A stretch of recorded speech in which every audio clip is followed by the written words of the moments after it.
Hai teman-teman sekalian, gimana kabarnya? Mimin berharap teman-teman yang menonton video ini dalam keadaan sehat. Dan pada episode kali ini, Anul Story akan melanjutkan alur cerita episode ketiga dari serial anime isekai yang berjudul Isekai Dechetsuki wa Tenshi Taorewa. Jika teman-teman belum menonton episode sebelumnya dari anime ini, teman-teman bisa cek link di deskripsi. Nah, tidak usah berlama-lama lagi, Mimin langsung mulai alur ceritanya. Tapi sebelum itu, Mimin meminta untuk subscribe dan dukung channel ini agar Mimin dapat terus menghibur kalian dengan alur cerita anime yang menarik untuk kalian tonton.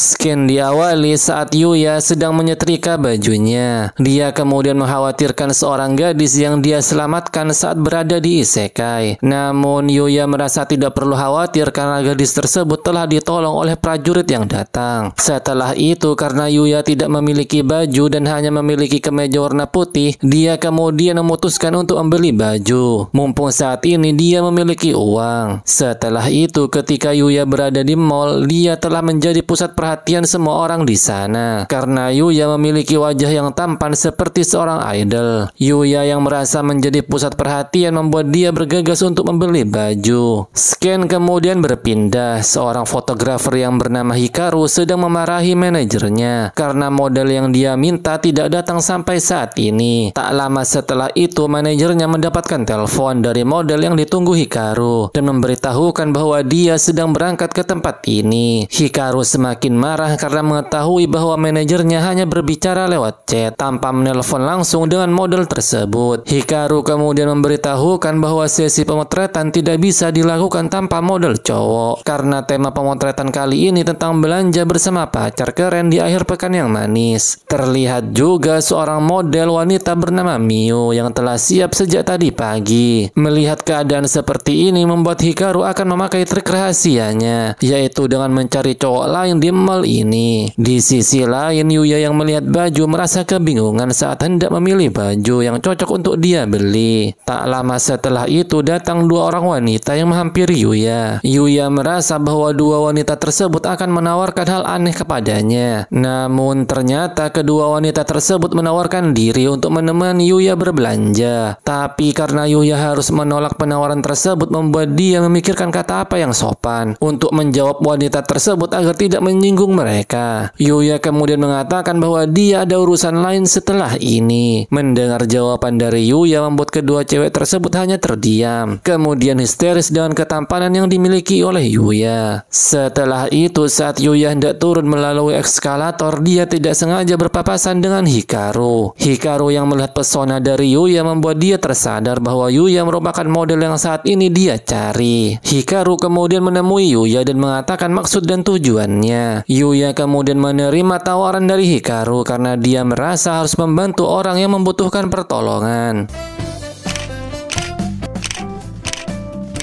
Miu yang melihat Yuya nampak gugup saat sesi pemotretan membuat Miu mengatakan bahwa dia tidak heran dengan Yuya karena hal ini merupakan pengalaman pertama baginya. Yuya merasa terkesan dengan Miu karena dia cekatan dalam melakukan pekerjaannya, dan Yuya mengatakan bahwa dia tidak boleh gugup agar tidak merepotkan mereka. Namun saat sesi pemotretan kembali dimulai, Hikaru meminta Miu untuk mendekap ke lengan Yuya. Hal itu membuat buah semangka dari Miu menempel ke tangan Yuya.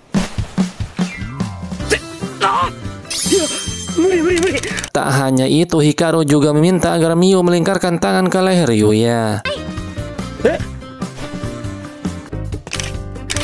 Dan para pengunjung yang ada di sana nampak antusias saat melihat pemotretan mereka. Scan kemudian berpindah ke dunia isekai. Putri Lexia yang penasaran dengan sosok pemuda yang menyelamatkannya membuat dia akan kembali ke sarang iblis agung tempat dia bertemu dengan pemuda tersebut. Namun pengawalnya meminta Putri Lexia untuk tidak pergi ke sana karena tempat itu sangat berbahaya. Tapi Putri Lexia bersikeras ingin bertemu dengan pemuda tersebut karena dia ingin mengutarakan terima kasih kasih karena telah menyelamatkannya dan meminta para pengawal untuk mengikutinya. Sekian kemudian berpindah, Yuya dan Mio yang telah selesai dengan sesi pemotretan mereka terlihat sedang minum bersama karena merasa kelelahan. Namun Yuya tersendak karena merasa gugup. Mio yang melihat hal itu kemudian meminjamkan sapu tangannya kepada Yuya. Yuya kemudian mengatakan bahwa pekerjaan model terlihat sulit baginya. Namun Mio menjawab bahwa Yuya hanya belum terbiasa melakukannya. Yuya kemudian bercerita bahwa dia belum pernah mengenakan pakaian seperti ini dan dia menjalani kehidupan tanpa mengenal tren busana sama sekali. Yuya baru mengetahui bahwa semua staf yang terlibat di dunia modeling berusaha sangat keras saat bekerja. Yuya kemudian menanyakan mengapa Mio berkarir sebagai model dan Mio menjawab bahwa dia ingin diperhatikan. Hal itu dikarenakan kedua orang tua Mio selalu sibuk dengan pekerjaan mereka masing-masing sehingga Mio tidak mendapatkan perhatian dari kedua orang tuanya. Dan dengan menjadi seorang model, Mio mendapatkan perhatian dari para penggemar dan mendapat dukungan dari mereka. Dan Mio ingin menginspirasi banyak orang untuk tertarik pada dunia fashion. Setelah itu, Mio juga meminta Yuya untuk menikmati tiap momen sebaik mungkin dan memanfaatkannya sebagai bekal untuk masa depan. Namun tak lama setelah itu, model yang ditunggu manajer sebelumnya tiba-tiba datang. Dia bernama So. Kedatangan So membuat para gadis yang melihatnya memuji ketampanannya. So kemudian datang menghampiri Mio dan mengatakan bahwa pemotretan ini merupakan hal yang bodoh dan menggoda Mio dengan sangat agresif. Namun karena Mio merasa terganggu membuat Yuya memberanikan diri untuk menegurnya. So yang marah dengan perkataan Yuya mencoba memukulnya. Namun ternyata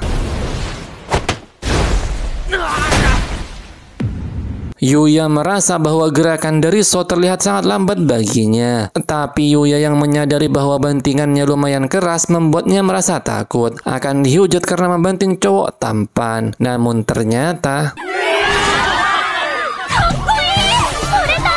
So merasa terkejut karena petinju seperti dirinya dapat dibanting dengan mudah oleh Yuya. Hikaru kemudian datang dan telah merekam perbuatan So yang telah menggoda Mio. Dan Hikaru nampak marah karena So telah meremehkan pekerjaannya. Setelah itu, So kemudian pergi dari hadapan mereka. Dan Mio berterima kasih kepada Yuya karena telah menyelamatkannya. Hikaru kembali mengatakan bahwa karir So telah tamat karena perilakunya dikenal sangat buruk. Setelah itu, Hikaru menanyakan apakah Yuya berminat untuk melanjutkan pekerjaannya sebagai model. Namun Yuya merasa bahwa dia belum layak untuk melakukannya. Hikaru yang mendengar jawaban tersebut membuat dia memahami keputusan dari Yuya. Hikaru kemudian memberikan Yuya banyak baju sebagai hadiah ucapan terima kasih karena telah membantunya. Awalnya Yuya tidak bisa menerima hadiah dari Hikaru. Namun karena Hikaru harus memberinya imbalan membuat Yuya menerima hadiah tersebut. Setelah itu Yuya pun berpamitan. Kemudian saat Mio dan Hikaru sedang berada di mobil, Mio terlihat memandangi fotonya bersama Yuya dan merasa bahwa Yuya ialah cowok misterius. Hikaru kemudian menggoda Mio dan mengatakan bahwa wajahnya memerah. Scan kemudian berpindah. Putri Lexia dan para pengawalnya sedang diserang oleh para monster. Dan saat monster tersebut hendak menyerang Putri Lexia, Yuya tiba-tiba datang dan menyelamatkannya.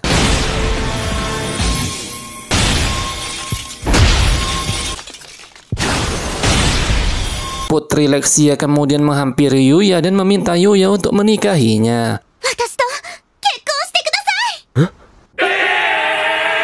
Nah, itu dia alur cerita episode ketiga dari anime isekai The Chat Skill wa Tennis Taorewa. Annual Story akan menceritakan episode keempat minggu depan, karena anime ini merupakan anime terbaru yang rilis setiap minggu. Dan sampai jumpa di alur cerita selanjutnya dan terima kasih sudah menonton.